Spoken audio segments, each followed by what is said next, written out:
Imagine waking up every day and living your life just as it's portrayed in your favorite movie. This is what a lot of kids are doing in response to the movie called The Fast and the Furious, which portrays street racing as being fun, even prestigious. So what I'm going to talk to you about today is street racing and three topics in street racing. And the reason why I'm going to talk to you about it is because I've been involved with it, and I've known personally people that have been involved in it and gotten in accidents and gotten very hurt doing it. So I'm going to give you some information about it. The first topic that I'm going to talk to you about is the different types of street racing. The second topic I'm going to talk to you about is the cause and effect of street racing, so why it's done, and then the potential outcomes that it can have. And lastly, we're going to talk about what's being done to prevent the street racing. So our first topic, different types of street racing. There is a commonly known term called cruising, and it's not necessarily street racing in a sense. And what cruising is, groups of cars get together and they go and drive across town, one side of town to the other, and they just all go out and have a good time.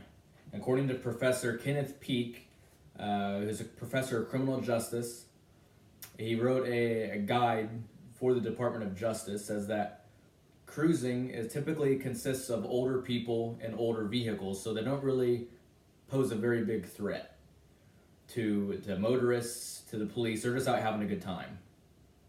A second type of street racing is what we call dig racing.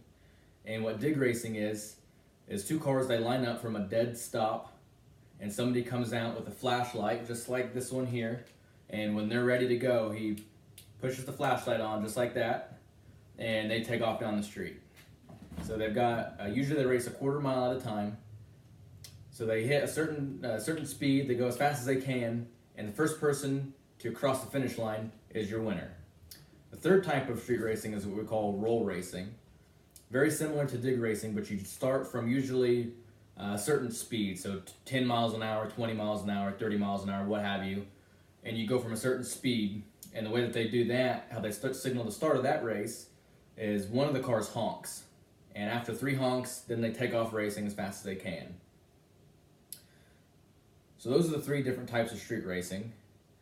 The second topic that I'm going to tell you about today is the different outcomes that street racing can have. First outcome, obviously, nothing can happen. 2 cars race just fine. Nobody gets injured, nobody gets upset. Everything is all fine and dandy. The second outcome would be one of the racers gets pulled over, both of them get pulled over, the cops get involved. And when that happens, you'll usually get a ticket, or you could get a warning if you're lucky. You'll get a ticket for street racing, speeding, exhibition of speed, and they could even impound your car and take you to jail if they wanted to, but you're going to get pulled over, you're going to get a ticket. The third thing that can happen is you could get in a wreck, and you could potentially hurt yourself, hurt somebody else, or even kill somebody, which nobody wants to do that. So according to the Department of Highway and Motor Vehicles, there's an article that John Worrell and Stephen Tibbets used, says that there are about, on average, 300 fatal accidents every year that they can relate to street racing, which is a pretty big number, I think, in my book. Nobody wants to wake up and lose and figure out that they lost a loved one or what have you.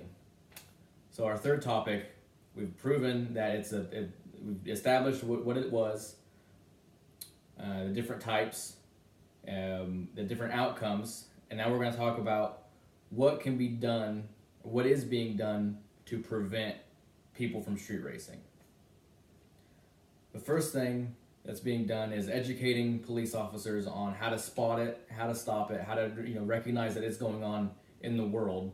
And Kenneth Peake, in his article for the Department of Justice, that's basically what it was. It's a guide on street racing, and that was sent out to all the departments so that everybody was on the exact same page, gave demographics, a lot of information about it, so that way everybody's on the same page and can understand the problem, and they're all cohesive on how to deal with the problem.